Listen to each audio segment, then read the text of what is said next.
আজকে আমাদের আলোচ্য বিষয় হলো একটি কবিতা যার নাম হলো একলব্য। Eklavya written by Meena Kandasamy. তাহলে শুরু করছি বন্ধু। কবিতা একলব্য লিখেছেন মিনা কান্ডাসামি। এই মিনা কান্ডাসামি একজন Indian poetess, writer and activist. তিনি জন্মগ্রহণ করেছিলেন চেন্নাইতে, অর্থাৎ চেন্নাই, ইন্ডিয়াতে। She writes in English and her work deals with the themes of social injustice, caste discrimination, creed, feminism, gender inequality, the struggle faced by the poor communities, and a hope for social change. তাহলে কবি মিনা কান্ডাসামি তিনি লিখেছেন সামাজিক অন্যায় অবিচারের বিরুদ্ধে এবং caste নিয়ে যে বৈরিতা রয়েছে সেই বিষয়ে। ফেমিনিজম, নারীবাদ বিষয়ে লিখেছেন। জেন্ডার ইনইকুয়ালিটি, নারী পুরুষ অর্থাৎ নারীদের হীনতরভাবে দেখা হয় সে বিষয়ে। এবং পুয়ার কমিউনিটিস, যারা দরিদ্র সম্প্রদায়ের মানুষ, দরিদ্র মানুষ, তাদের সমস্যা। এবং তার মনে একটা অপটিমিস্টিক ভিউ ছিল, আশাবাদী বিশ্বাস ছিল, সেটা হলো সোশ্যাল চেঞ্জ। এই সমাজটাকে নতুন করে পরিবর্তন করতে হবে। তার বিশেষ লেখা হলো টাচ। এর মধ্যে তিনি ভায়োলেন্স বিষয়ে লিখেছেন এবং হিউম্যান রাইটস বিষয়ে লিখেছেন, মানুষের অধিকার সম্পর্কে। তার এই কবিতার পাশাপাশি তিনি নভেল লিখেছেন, এসেজ লিখেছেন। তার বিশেষ নভেল হলো the gypsy goddess. The gypsy goddess তার বিশেষ কাজ। তিনি ইন্ডিয়ান গ্রামীণ মানুষের জীবনযাত্রা, দুঃখ দুর্দশা নিয়ে তিনি লিখেছেন। মিনা কান্ডাসামি তিনি অ্যাক্টিভিস্ট ছিলেন বলা হয়েছে। তিনি একটা প্ল্যাটফর্মে কাজ করতেন, সেটা হলো হিউম্যান রাইটস, মানুষের অধিকার বিষয়ে তিনি কাজ করেছেন। এবং fight against caste base discrimination. এই যে বিভিন্ন কাস্ট রয়েছে, সম্প্রদায় রয়েছে ভারতে, জেনারেল কাস্ট রয়েছে, দলিত রয়েছে, বিভিন্ন ওবিসি রয়েছে, মাইনরিটি রয়েছে, সবার জন্য একটা ইকুয়াল চিন্তাভাবনা তিনি করেছেন। অর্থাৎ কিনা হিউম্যান রাইটস, মূলত মানুষের অধিকার বিষয়ে তিনি জাগ্রত ছিলেন এবং সাধারণ মানুষের বা মানুষের জন্য তিনি কাজ করেছেন। জেন্ডার ভায়োলেন্সের উপর তিনি কাজ করেছেন, অর্থাৎ নারীদের উপর অনেক সময় অত্যাচার হয়, সেই বিষয়ে তিনি কাজ করেছেন। এই একলব্য, বন্ধুরা, এই একলব্য স্পেলিংটা বিভিন্ন সময় বিভিন্ন জায়গায় বিভিন্ন লেখায়, কোনো অসুবিধা নেই। এখানে একলব্যর যে স্পেলিংটা দেওয়া আছে এভাবেই তিনি লিখেছেন। এই একলব্য কবিতার মধ্যে তিনি রিইমাজিন করেছেন, নতুন করে কল্পনা করেছেন কারণ এই একলব্য যে গল্প কথা এ তো মহাভারতে রয়েছে। তাহলে দ্য পোয়েম একলব্য রি-এক্সামিনস অর রি-ইমাজিনস, নতুনভাবে পরীক্ষা নিরীক্ষা করেছেন, রি-ইমাজিন করেছেন, নতুনভাবে তিনি নতুন ঘরানায় কল্পনা করেছেন দ্য স্টোরি অফ একলব্য। কেন? আর আমরা এটা জানি in the context of the character. এই ক্যারেক্টারটা কোথায় পাওয়া যায়?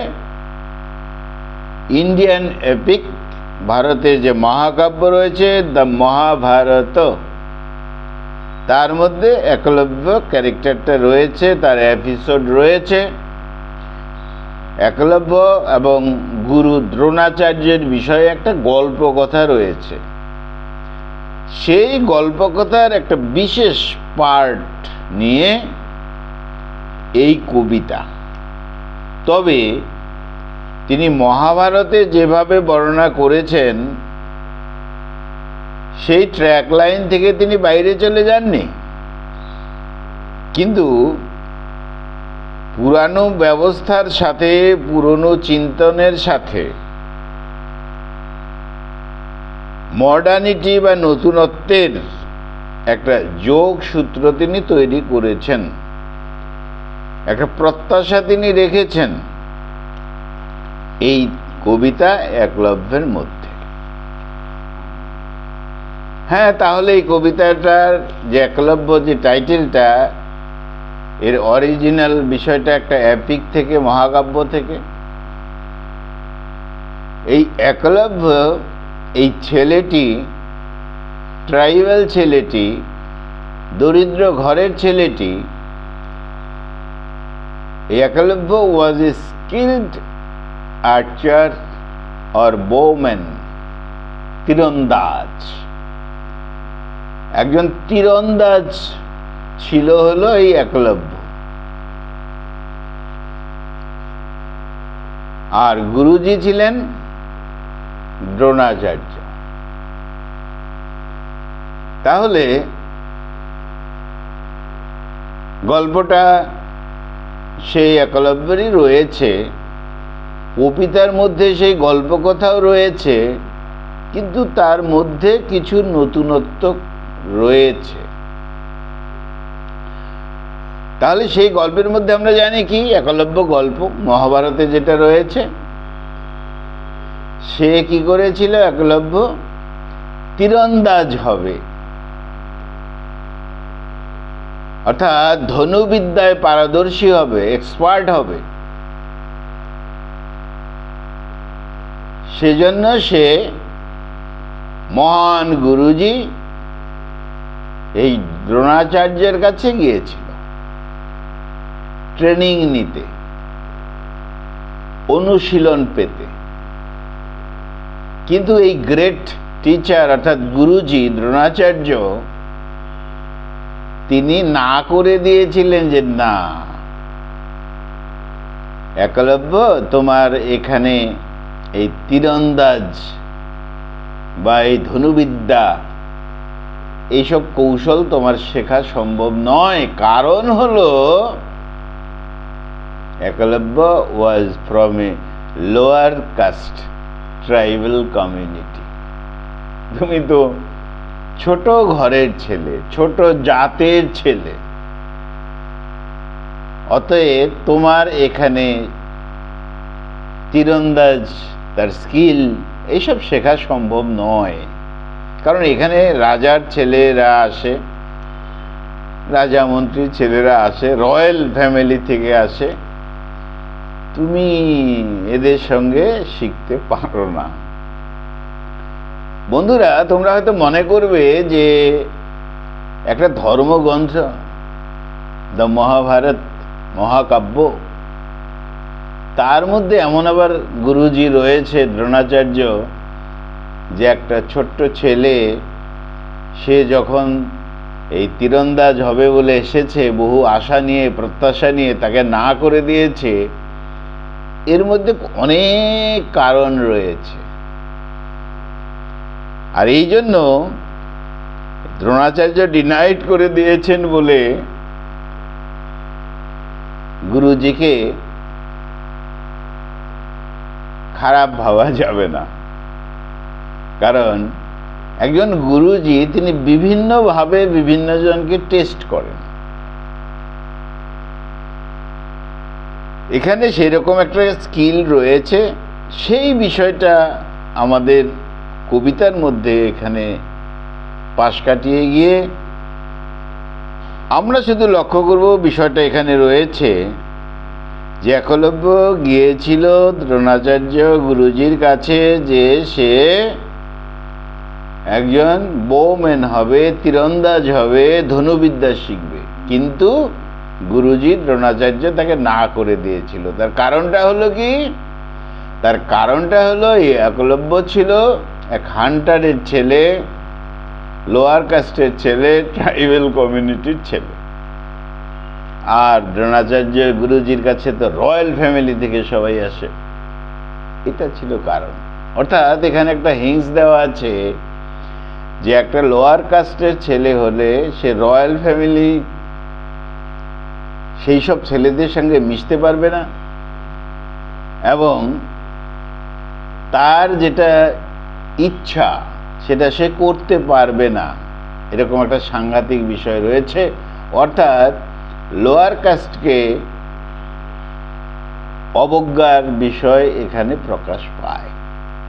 যাই হোক, এই ছেলে একলব্য সে কি করলো না, আমাকে তো শিখতেই হবে, আমাকে তীরন্দাজ হতেই হবে।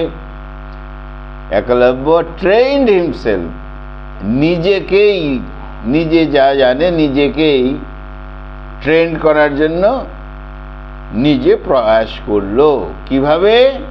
একটা কৌশল নিয়ে, by creating and setting a statue of Guruji Dronacharya. এত শ্রদ্ধা করত একলব্য গুরুজিকে, গুরুজি তো রিফিউজড করে দিয়েছে। এবার গুরুজির একটা স্ট্যাচু তৈরি করেছে, মূর্তি তৈরি করেছে। কে? একলব্য। সেই মূর্তিটিকে পাশে বসিয়ে রাখে, স্ট্যাচুকে, আর সেই স্ট্যাচুর সামনে সে এবার প্র্যাকটিস করে। বিষয়টা হলো এরকম। অর্থাৎ একলব্যের বিশ্বাস ছিল যে গুরুজির উপস্থিতি তো আমার কাছে রয়েছেই, মহান গুরুজি দ্রোণাচার্য তিনি তো আমার সামনেই রয়েছেন, অর্থাৎ তার আবার সামনে তো আমি এই স্কিলগুলো করছি, অতএব আমি তো তীরন্দাজ হয়েই যাব, এরকম একটা সাংঘাতিক বিষয়। যাই হোক, একলব্য তো বিকেম অ্যান এক্সেপশনাল আর্চার, কিন্তু দেখা গেল এইভাবে ট্রেন করতে করতে নিজে নিজেই সে একজন এক্সেপশনাল, একেবারে ব্যতিক্রমী একজন তীরন্দাজ হয়ে গেল। When Dronacharya Guruji learned of this, এই বিষয়গুলো জানতে পারলেন, কারণ গুরুজি ফলো করছিল যে ছেলেটা কি করে, এত আবেগ দেখা গেল কি করে এই বিষয়টা। তো যাই হোক, গুরুজি লক্ষ্য রাখছিলেন, গুরুজির সাথে দেখাও হলো, অর্থাৎ তাকে ডেকে নেওয়া হলো। গুরুজিকে যখন প্রণাম করছে একলব্য, তখন গুরুজি একটা ডিমান্ড করে বসলো, সাংঘাতিক ডিমান্ড। এটা একটা স্কিল ছিল নিশ্চয়ই। গুরুজি ডিমান্ডেড একলব্যের রাইট থাম, এই আঙুলটাকে বললো তুমি ওটা দিয়ে দাও, টু টেস্টিফাই হিজ মিস্টেরিয়াস পাওয়ার। গুরুজি চিন্তা, তীরন্দাজ হতে গেলে, ধনুকবাজের কাজ করতে গেলে এই আঙুলটা ছাড়া সে পারে কি না। আবার এটাও একটা চিন্তা এখানে, যেহেতু বলা হয়েছে যে একলব্য যেন তার যে শিষ্য রয়েছে, বিশেষ করে অর্জুনা, তার মতো যেন শক্তিশালী না হয়, সেজন্য ওর আঙুলটাই কেটে নেওয়া যাক, তাহলে ও আর এই কাজ করতে পারবে না একলব্য। যাই হোক, ইন কমন সেন্সে বলা যায় এরকম একটা বিষয় যে আঙুলটা কেটে নিয়ে গেলে তো আর পারবে না, ইত্যাদি ইত্যাদি। কিন্তু মিস্টেরিয়াস ব্যাপার তো রয়েছে। এটা এমনও হতে পারতো যে ট্রিটিং হিম, তাকে এমনভাবে ট্রিট করা হচ্ছে, একলব্যর ভেতর থেকে পাওয়ারটাকে বের করে নিচ্ছে। এই গল্পটার মধ্যে অনেক কিছুই ছিল, কিন্তু আমাদের যে দিকটা কিন্তু ভাবতে হবে কমন সেন্সের ব্যাপারটা কি। সেটা এখানে যেন ট্রিটিং হিম লেস এফেক্টিভ অ্যাজ আর্চারি, অর্থাৎ গুরুজি যেন বললো যে তুমি তো লোয়ার কাস্টের, তো তাকে ট্রিট করা হলো এইভাবে যে তোমার আঙুলটা কেটে দাও, তার মানে এই কাজ তোমার জন্য নয়, তুমি লোয়ার কাস্টের, এটার রয়্যাল ফ্যামিলির ছেলেদের জন্য, রাজ পরিবারের ছেলেদের জন্য। অর্থাৎ এখানে পরিষ্কার একটা সাইড বিষয় যে লোয়ার কাস্টকে এইভাবে তখনও ইগনোর করা হতো। তাহলে আমাদের এখানে যে কবি মীনা কান্ডাসামি, তার এই কবিতার মধ্যে দ্য স্টোরি ইজ রিটোল্ড, ওই পুরনো সেই মহাভারতের গল্পটা, একলব্যের গল্পটা রিটোল্ড করা হয়েছে, পুনরায় বলা হয়েছে ফরে কন্টেম্পোরারি ইস্যু, সমসাময়িক বিষয়ের উপর। এখানেই মূল কথা কবিতার। অ্যান্ড ক্রিটিক্যাল পার্সপেক্টিভ, একটা জটিল দৃষ্টিভঙ্গির দিক থেকে কিন্তু একটা দিকের কথাই বলা হয়েছে। কি জটিল দৃষ্টিভঙ্গি? যে যারা লোয়ার কাস্ট তাদেরকে এইভাবে ইগনোর করা হয়, হতো তখন, এখনো।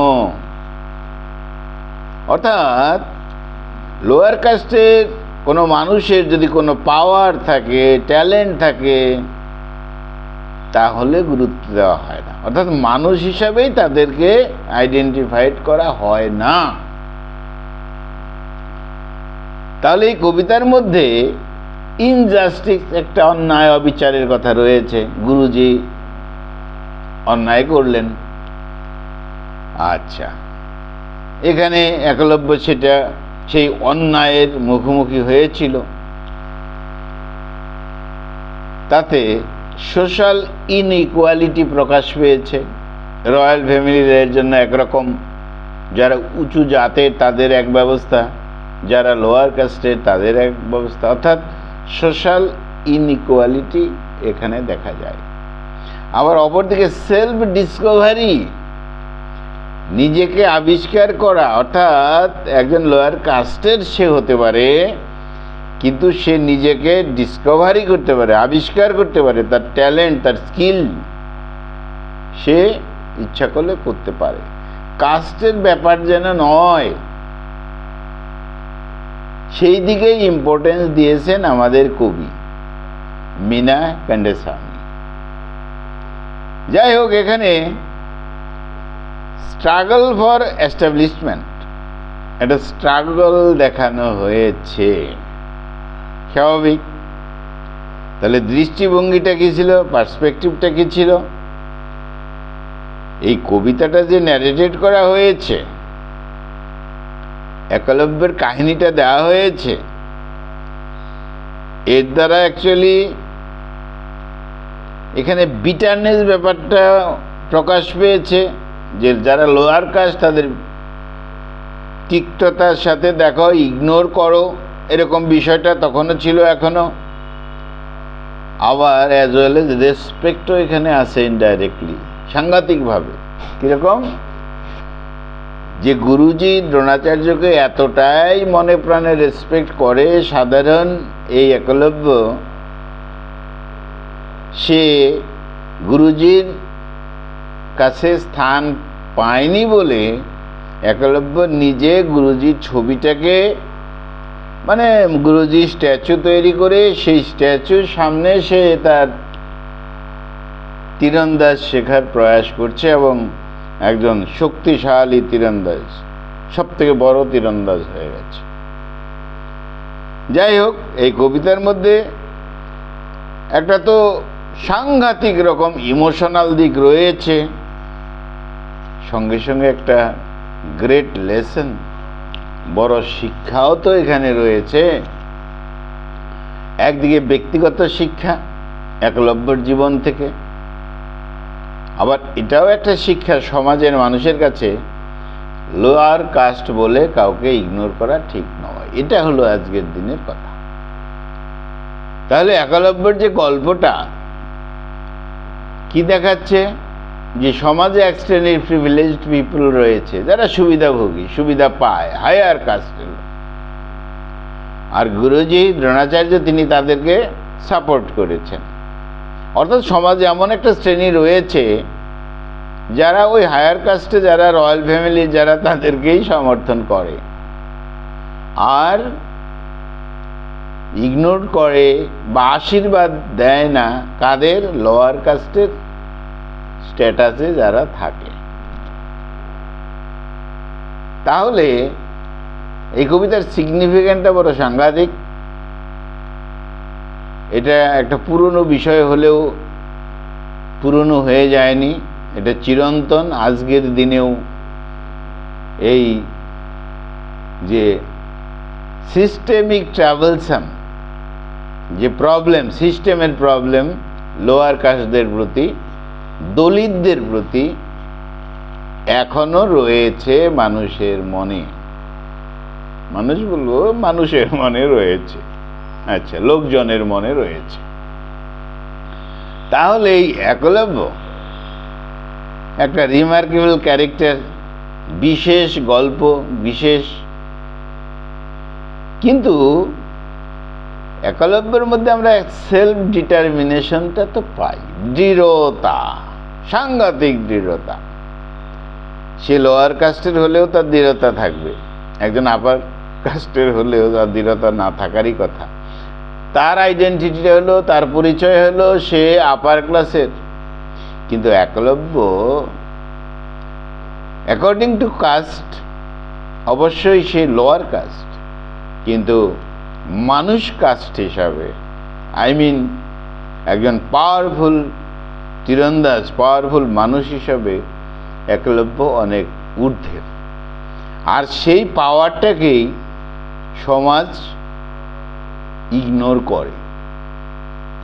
আমরা কত সাংঘাতিক একটা সমাজে রয়েছি, যার শক্তি আছে, যার পাওয়ার আছে, তাকে আমরা সমর্থন করি না, তার পাশে আমরা নেই। কিন্তু যার জন্ম হয়েছে, জন্মগতভাবে সে উঁচু ক্লাসে, তাকে আমরা সমর্থন করি। এটা হলে তাহলে সমাজের অবিচার, ইনজাস্টিস ব্যাপার রয়েছে। আর সেখান থেকে মুক্ত হতে বলেছেন আমাদের কবি। যে আজকের দিনে যাকে আমরা সভ্য সমাজ বলি, এই সমাজে ওটা চলবে না, সবাই সমান, অল আর ইকুয়াল। একলব্যের পাওয়ার আছে, স্কিল আছে, সঙ্গে সঙ্গে ডিভোশন, ভক্তি রয়েছে। কিন্তু কি হলো, তাকে রাইট থাম্ব কেটে দিতে হলো নিষ্ঠুরতার জন্য। এটা ঠিক নয়, সমাজে এই বিষয়টা ঠিক নয়। অর্থাৎ সোশ্যাল অর্ডারটাকেই চেঞ্জ করতে হবে, সামাজিক নিয়ম নীতিগুলোকেই চেঞ্জ করতে হবে। তাহলে এই কবিতাটা সিম্বলিক। এখানে একলব্য, দ্রোণাচার্য বিষয়টা নয়। আমরা সমাজে অনেকেই রয়েছি যারা লোয়ার কাস্ট বা সাধারণ শ্রেণীর, যারা তাদেরকে গুরুত্ব দেওয়া হয় না। দীর্ঘদিন থেকে সমাজের অভিশাপ হিসাবে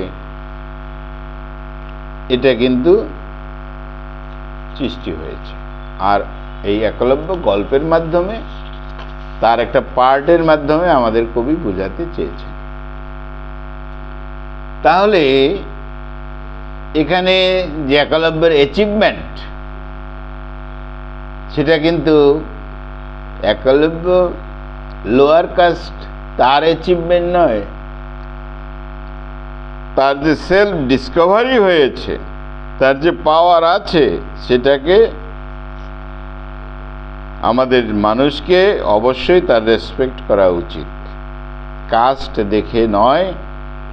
জন্ম ঈশ্বরের কাছে যার যেখানে জন্ম হতেই পারে, কিন্তু এখানে ট্যালেন্ট দেখতে হবে, মেরিট দেখতে হবে, এফোর্ট দেখতে হবে, এবং সেভাবেই তাদেরকে মানুষ হিসাবে ট্রিটেড করতে হবে। তাহলে এখানে যে মিথোলজিক্যাল যে টেলটা ছিল, ধর্মীয় যে মিথোলজিক্যাল টেল, তাকে রিটোল্ড করে নতুনভাবে বলে একটা রিয়েল সেন্সিবিলিটি তৈরি করতে চেয়েছেন আমাদের কবি। তিনি সমাজের প্রতি একটা চ্যালেঞ্জ ছুড়ে দিয়েছেন যে যাদের অ্যাচিভমেন্ট করার শক্তি রয়েছে তাদের সঙ্গে এই ধরনের দুর্ব্যবহার, হ্যাপেনিংস ঠিক নয়। আজকে আমরা নিজেদেরকে সিভিলাইজড সোসাইটি বলি, তাহলে ওই ধরনের চিন্তাভাবনা করা যাবে না। তাহলে একলব্য তো আমরা জানি যে was the son of a poor Hunter, একজন শিকারীর ছেলে ছিল, দরিদ্র শিকারী। সে চেয়েছিল একজন তীরন্দাজ হবে, আর্চারি শিখবে, স্কিলগুলো শিখবে। কেন? To save the deer. তার যে হরিণগুলো বনের মধ্যে থাকতো, সেই বনের হরিণগুলোকে রক্ষা করার জন্য, ইন দ্য ফরেস্টে। এটা তার চিন্তা ছিল। লিপার্ডসরা এসে তো ডিয়ারগুলোকে মেরে ফেলতো, তার জন্য সে তীরন্দাজ হবে আর হরিণগুলোকে বাঁচাবে। তার জন্যই দ্রোণাচার্য গুরুজির কাছে গিয়েছিল। গুরুজি তো বলে দিয়েছে রয়্যাল ফ্যামিলির যারা আছে তারা এখানে শিখবে, তারা শিখতে পারে, তুমি নও, কারণ তুমি লোয়ার কাস্ট বিলং করো। তাহলে স্বাভাবিকভাবে এখানে গুরু দক্ষিণা হিসাবে, ফি হিসাবে দ্রোণাচার্য যেটা চেয়েছিলেন, সেটা অন্য গল্পের অন্য কানেকশন রয়েছে। বিষয়টা কিন্তু আবার বলছি তা নয়। একজন গুরু, তিনি কেন এই ছেলেটি একলব্যের আঙুলটা কেটে গুরুকে গুরু দক্ষিণা দিতে বললেন, সেটা হলো বড় কথা। তাহলে এখানে গুরুজির দৃষ্টিভঙ্গি কেমন ছিল, এটা একটা বিষয়। আবার একলব্য দিয়েও ছিল, এটা একটা বড় বিষয়। এবং গুরুজি যখন তাকে ডিনাই করে দিয়েছিল, তার স্ট্যাচু তৈরি করে তার সামনে সে স্কিল করেছে এবং নিজে শিখেছে, এটা বিশাল একটা বিষয় রয়েছে এখানে একলব্যের জীবনের বা আমাদের শিক্ষার বিষয় রয়েছে। তো যাই হোক, এখানে যে কাস্ট বেসড ব্যাপারটা এখনো রয়েছে, caste based discrimination in modern time, আধুনিক সময়েও জাতপাত প্রথা রয়েছে। এটাকে মূলত দূর করার জন্যই চিন্তা করেছেন যে এই মডার্ন ডেজগুলো হবে, আধুনিক দিনগুলো কীরকম হবে, এই সিস্টেমিক চেঞ্জ করতে হবে। এই সিস্টেমটা চলবে না, লোয়ার আপার বলে কিছু থাকবে না, এরকম চিন্তাভাবনা করেছেন। তাহলে বন্ধুরা, একটা শিক্ষণীয় বিষয়, একটা লেসন রয়েছে, সেলফ এম্পাওয়ারমেন্টের কথা রয়েছে, খুব সাংঘাতিক বিষয়, স্যাক্রিফাইসের কথা রয়েছে, সোশ্যাল নর্মসের কথা রয়েছে, বিভিন্নভাবে খুব শিক্ষণীয়, খুব টাচি কবিতা। যদিও আমাদের মহাভারত থেকে একটা এপিসোড এটা একলব্যের গল্প থেকে নেওয়া হয়েছে, কিন্তু মূলত এখানে যেটা ইন্ডিকেট করা হয়েছে লোয়ার কাস্ট আপার কাস্ট, তার তফাৎ, লোয়ার কাস্টের যে প্রবলেম ইত্যাদি। কিন্তু আজকের দিনে কবি চেয়েছেন যে না, এই সব বায়াসড, এগুলো চলবে না। বন্ধুরা, তাহলে ভালো থেকো, আমার চ্যানেলটা সাবস্ক্রাইব করো, আমাদের আলোচনার বিষয় ছিল একলব্য পোয়েম বাই মীনা কান্ডেসামি। বন্ধুরা, আমার চ্যানেলটা সাবস্ক্রাইব করো। এরপরের ভিডিওটা আসছে, সেটা হলো হাসিলি বাকের উপকথা, রিটেন বাই তারাশঙ্কর বন্দ্যোপাধ্যায়। বন্ধুরা, খুব ভালো থেকো। Thank you.